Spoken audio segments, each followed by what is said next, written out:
आज मैं 10th class के स्टूडेंट्स के लिए बायोलॉजी से लेसन 4 से एक्सक्रीशन चैप्टर उत्सर्जन अध्याय से आपको कुछ बताने जा रहा हूँ। सबसे पहले मैं आपको ये बताऊंगा कि उत्सर्जन है क्या।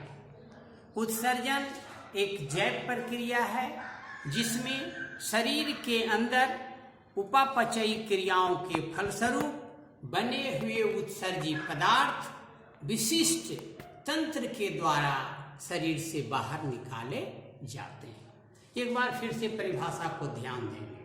उत्सर्जन एक जैव प्रक्रिया है जिसके अंतर्गत जीवों के शरीर में उपापचयी क्रियाओं के फलस्वरूप बने हुए वेस्ट प्रोडक्ट, वर्ज्य पदार्थ, बेकार पदार्थ विशिष्ट तंत्र के द्वारा शरीर से बाहर निकाले जाते हैं।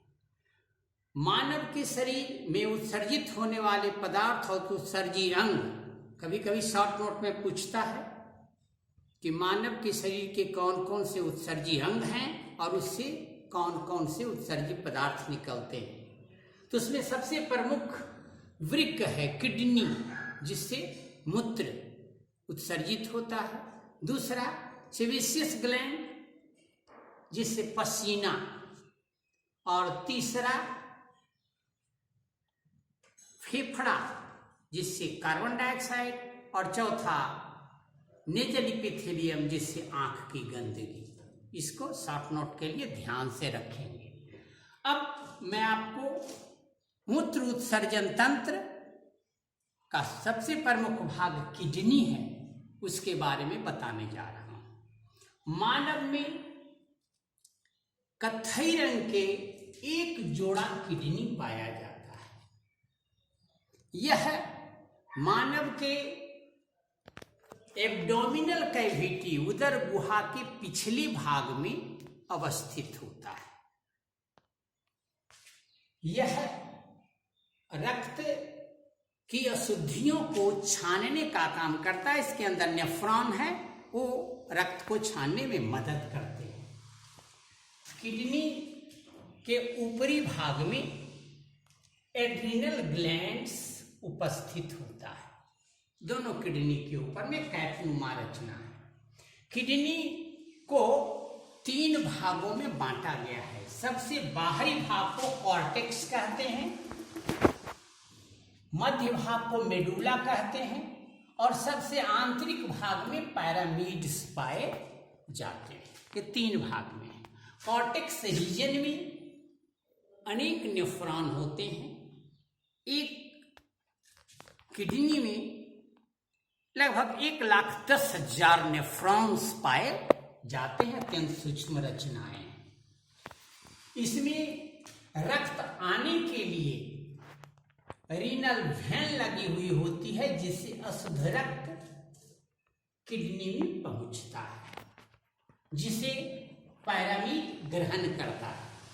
और जब इसके अंदर रक्त शुद्ध हो जाता है तो इस शुद्ध रक्त को किडनी से बाहर ले जाने के लिए रीनल आर्टरी लगी होती है, जिसके द्वारा शुद्ध रक्त शरीर में पुनः वापस चला जाता है। जब रक्त क्षमता है तो वेस्ट प्रोडक्ट के रूप में गर्भावस्था में मूत्र का निर्माण होता है।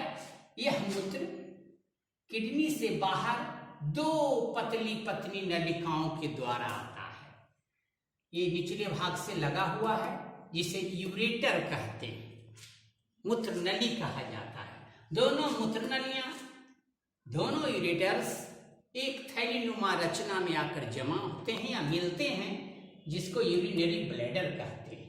यूरेटर के द्वारा मूत्र यूरिनरी ब्लैडर में आकर जमा होता है और समय समय पर पुनः यूरेथ्रा मूत्र मार्ग है, जिसके द्वारा शरीर से बाहर निकाल दिया जाता है।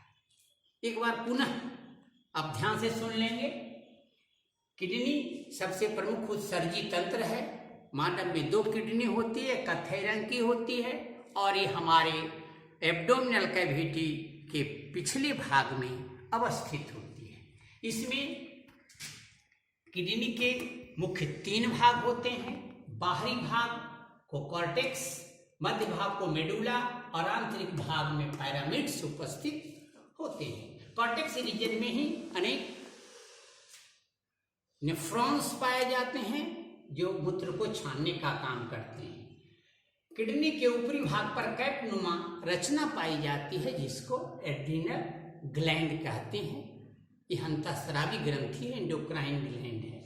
इसमें अशुद्ध रक्त आने के लिए रीनल वेन होते हैं जो अशुद्ध रक्त को लाते हैं और पिरामिड उसे ग्रहण कर साफ करने के लिए कॉर्टेक्स रीजन में भेजता है। कॉर्टेक्स रीजन में जब नेफ्रॉन्स इसे छान देते हैं तो शुद्ध रक्त पुनः रीनल आर्टरी के द्वारा शरीर में भेज दिया जाता है और जो शुद्धियां बनती है वह यूरेटर के द्वारा, किडनी के नीचे भाग से एक एक नलिका निकलती है जिसे मूत्र नली या यूरेटर कहते हैं। इसके द्वारा मूत्र थैलीनुमा रचना यूरिनरी ब्लैडर में जमा होता है और समय समय पर यूरेथ्रा के द्वारा शरीर से बाहर निकाल दिया जाता है।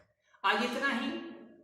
मैं अगले लेसन में आपको बताऊंगा इसी लेसन में जो शेष भाग है नेफ्रॉन की बनावट और क्रियाविधि। ये कभी कभी पूछ देता है इसका सिर्फ नामांकित चित्र, इसलिए इसको गौर से पढ़ेंगे, आप गौर से चित्र का अभ्यास करेंगे। फिर नेफ्रॉन के बारे में उसका विवरण और उसका नामांकित चित्र मैं अगले लेक्चर में आपको बताऊंगा, आपके सामने रखूंगा। आज इतना ही। Thank you, bye. फिर मिलते हैं।